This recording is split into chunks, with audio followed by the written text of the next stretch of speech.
इसी बीच जंगल में एक लड़की भी घूम रही थी और जीवू उसे देखकर छुप जाता है। जीवू जंगलियों से डरता था, इसीलिए वो छुपा था। लड़की के जाने के बाद वो फिर से आगे बढ़ने लगा। वो जैसे ही थोड़ा आगे जाता है तो लड़की उसे पकड़कर गिरा देती है और फिर अपना चाकू निकाल लेती है। जीवू जल्दी जल्दी कहता है कि मेरे पास कोई हथियार नहीं है। लड़की को उसकी भाषा नहीं आती थी और न ही जीवू उसकी भाषा समझ पा रहा था। अब लड़की कुछ सोचकर जीवू का बैग देखने लगी। लड़की की टांग पर तीर भी लगा हुआ था और जीवू उसका जख्म देख लेता है। लड़की को जब जीवू के बैग में कोई हथियार नहीं मिलता तो वो चुपचाप आगे बढ़ने लगती है। आगे बढ़ती बढ़ती जैसे ही वो तीर निकालने लगी वो वहीं बेहोश हो गई। थोड़ी देर बाद जीवू लड़की को लेकर किनारे पर आ गया। किनारे पर उसे एक बड़ा सा घर दिखता है। ये घर सीमा नाम की औरत का था। वो जल्दी जल्दी लड़की को अंदर लाकर उसका इलाज शुरू कर देती है। इलाज के बाद सीमा जीवू को बताती है कि ये लड़की माया है। जंगल के कई सरदार इससे शादी करना चाहते हैं। असल में जिस लड़के से ये प्यार करती थी उसकी मौत हो चुकी है। इसके बाद वो जीवू को ज्वालामुखी दिखाकर कहती है कि माया उस ज्वालामुखी के पास रहती है। वो जख्मी है, इसलिए तुम्हें ही उसे उसके घर तक पहुंचाना होगा। 2 दिनों बाद जीवू और माया आगे बढ़ने लगे। पैदल चलते चलते जीवू थक गया था, लेकिन माया बिल्कुल नहीं थकी थी। जीवू उसे अपने पिता की तस्वीर दिखाकर सब बताता है कि वो जंगल में क्यों आया है। माया उसकी भाषा तो नहीं जानती थी, लेकिन वो इतना जरूर समझ गई थी कि जीवू का पिता जंगली था। इसी बीच माया कुछ जंगलियों को देखकर सतर्क हो जाती है। इसके बाद वो दोनों छुपकर आगे बढ़ने लगे थे। माया जंगल के सभी रास्ते अच्छी तरह जानती थी, जिस कारण वो तेजी से आगे बढ़ रही थी, जबकि हरामी जीवू का ध्यान माया से बड़े बड़े तरबूजों और उसकी कमर पर जा रहा था। माया का बदन देखकर वो गर्म होने लगा था, लेकिन उसे माया से डर भी लग रहा था, इसलिए वो साला कुछ कर नहीं सकता था। जल्दी ही दोनों समुद्र के किनारे पर भी पहुंच गए। किनारे पर एक बोट खड़ी थी और दोनों उसमें बैठकर ज्वालामुखी की तरफ बढ़ने लगते हैं। इसी बीच उन्हें एक टापू पर एक बड़ा सा शैतान नजर आता है। इतना बड़ा शैतान देखकर जीवू की फट गई थी। शैतान ने भी इन दोनों को देख लिया था और वो उन्हें पकड़ने की कोशिश करने लगा। माया जानती थी कि शैतान को कैसे चकमा देना है, इसलिए वो बिल्कुल शांत थी। दोनों ने बोट की रफ्तार बढ़ा ली थी ताकि शैतान से दूर जा सकें। इसी बीच बोट का इंजन खराब हो जाता है, जिसके बाद माया पहले जीवू को पानी में फेंकती है और फिर खुद भी पानी में कूद जाती है। जीवू को तैरना नहीं आता था, इसलिए माया जल्दी जल्दी उसे पानी से निकालकर टापू पर ले आती है। शैतान अभी भी दोनों को ढूंढ रहा था और ये दोनों एक बड़े से पत्थर के पीछे थे। शैतान को जब वो दोनों कहीं नजर नहीं आते तो वो वहाँ से चला जाता है। शैतान के जाते ही माया जीवू को होश में लाने की कोशिश करने लगी, मगर उसकी काफी कोशिशों के बाद भी जीवू को होश नहीं आता। एक बार तो माया का दिल किया कि वो जीवू को छोड़कर चली जाए, लेकिन कुछ सोचकर वो रुक गई। वो फिर से कोशिश करने लगी और इस बार जीवू को होश आ जाता है। अब दोनों फिर से आगे बढ़ने लगे थे। थोड़ी देर बाद ये दोनों कुछ देखकर खुश होने लगे। दोनों के सामने ज्वालामुखी था। ज्वालामुखी उनसे कुछ ही दूरी पर था, इसलिए दोनों उसे देखकर खुश हो रहे थे। कुछ ही देर बाद रात हो गई और इन दोनों का सफर अभी भी जारी था। आगे बढ़ते बढ़ते दोनों को एक बस दिखती है, जिसके बाद ये दोनों उसमें सवार हो जाते हैं। इस बस में कुछ और भी लोग थे।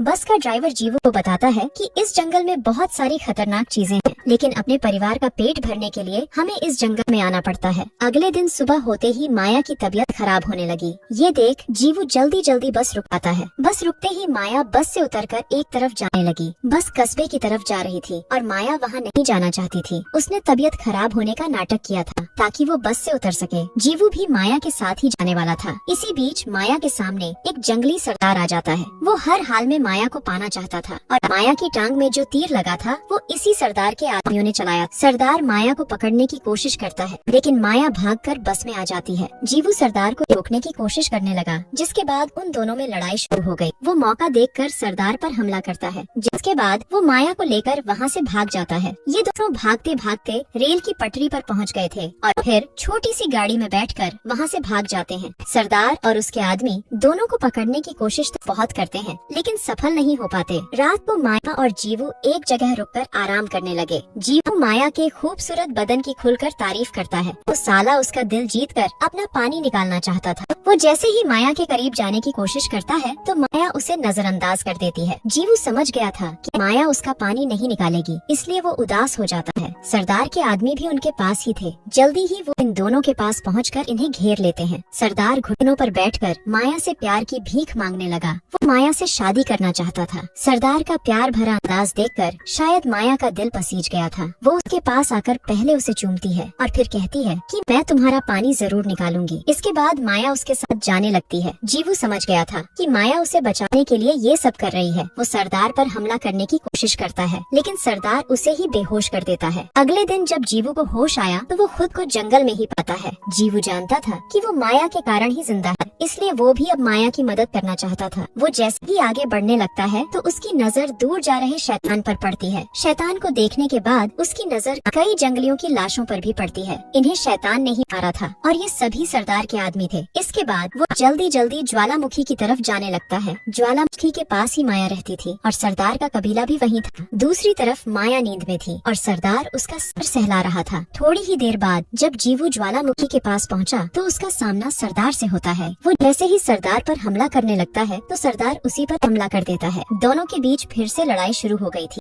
सरदार फिर से जीवू पर भारी पड़ रहा था। इसी बीच ज्वालामुखी में भी हलचल शुरू हो जाती है। इस हलचल के कारण सरदार का ध्यान भटक गया था और जीवू मौका देखकर अपना हथियार उठा लेता है। सरदार और जीवू फिर से लड़ने वाले थे, लेकिन तभी माया उन दोनों के बीच आ जाती है। माया खून खराबा नहीं चाहती थी। सरदार मौका देखकर हमला करता है और उसे देखकर जीवू भी हमला करता है, मगर दोनों के बीच माया थी और दोनों के हथियार माया को लगते हैं। माया की हालत देखकर जीवू बेहद डर गया था। वो सरदार से मदद मांगता है, लेकिन सरदार उसकी मदद करने से साफ साफ मना कर देता है। जीवू हर हाल में माया को बचाना चाहता था। वो माया से प्यार करने लगा था और अब वो भी उससे शादी करना चाहता था, मगर माया उसे चूमकर हमेशा हमेशा के लिए अपनी आंखें बंद कर लेती है। दरअसल माया भी जीवू से प्यार करने लगी थी। वो जीवू को बचाने के लिए ही सरदार के साथ गई थी।